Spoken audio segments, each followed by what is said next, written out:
Hey Megamaniacs, it's Mr. MegaManFan back with another product review, and this is the Micro Arcade Centipede, Missile Command, and Pong.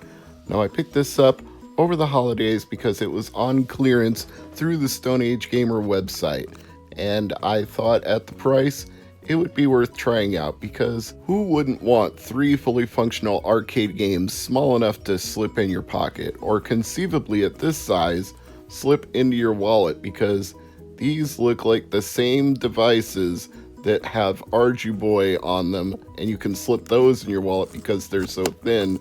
So this is probably my introduction to that line of products in general. But first, let's get it out of the package and get a closer look at it without all the plastic in the way reflecting the light back at us. Come on, give it up. There we go. Here's the Micro Arcade. As you can see, this is functionally very slim. It's got 4 D-pad buttons, 2 gameplay buttons, nothing on the back but a textured surface that does feel nice when you run your finger over it, and there's a switch at the top to turn it on and off.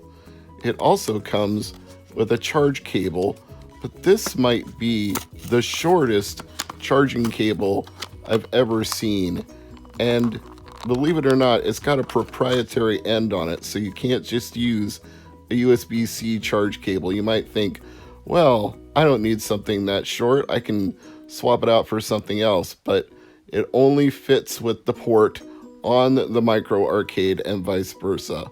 Although I suspect I've got other devices with the same charge cord end that I can use instead of this, but good lord, this is tiny. I had to pull a USB brick and its associated power cord all the way up to the recliner of my armchair just to be able to film while I was charging. I guess I can't blame them too much for putting a cord so small and a package so small, because they were trying to save money, but anyway, you can see that the light comes on when the USB charge cord is plugged in, and it's still inert until you flip the on-off switch. The mere act of plugging it in doesn't make anything display on the screen, unlike the Game & Watch from Nintendo for the 35th anniversary of Mario. And as you can see, we've got the title screen here with Centipede, Missile Command, and Pong. Let's listen to a little bit of Centipede and see how that sounds when I play it.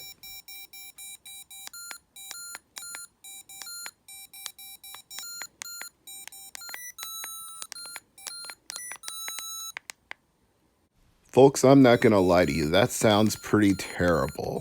I expected it would have a very small speaker, but I didn't expect how tinny the sound was going to be and how little it would sound like Centipede the arcade game. Pretty much any home version you've ever played has more realistic arcade sounds. NES, ColecoVision, Atari 2600, Game Boy, whatever you can think of, it sounds better than that. And this screen is even tinier than I thought it would be. I'm holding it up as close to the camera as I can to show it to you, but I have to hold it up even closer than this if I want to play with any kind of accuracy.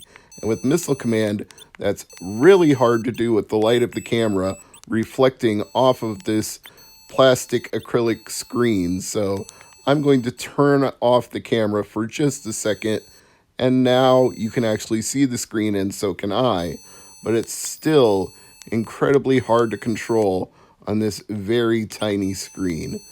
Not that Missile Command was really meant to be played with a D-pad and buttons anyway. It's best served played with a trackball if you can find an arcade cabinet of it. If not, you can do reasonably well with a joystick, but this is definitely suboptimal for Missile Command high scores.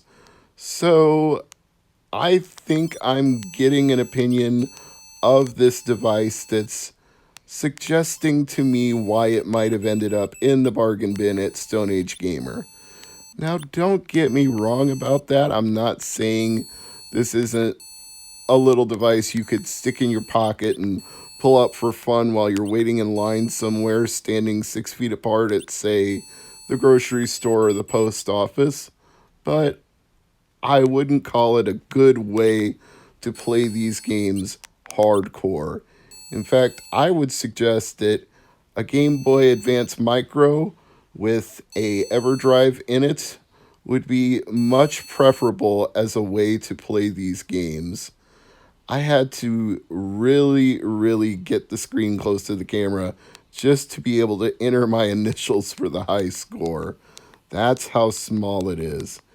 And Pong, well, Pong is basically unplayable on this device as far as I'm concerned. It's not just that a D-pad and buttons are suboptimal for Pong, which is best served with paddle controls.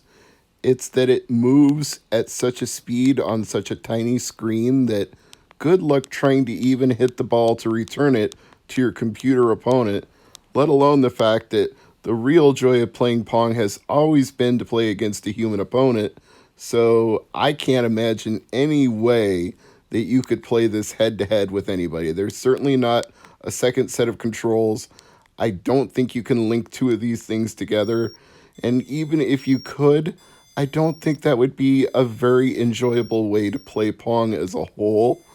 It just strikes me as absolute madness to try to put Pong onto this system. It's one of those cases where they knew they could do it, but should they do it? I suppose just for the bragging rights to say you put 3 games on this tiny device, that's reason enough, but you have to consider whether it's even playable that way, and I would argue it's not. So I guess you could own this for Centipede if you pick it up cheap, but it's not the best way to play Centipede. It's just a novelty, a quick time waster, not the definitive Centipede experience, not even close to it.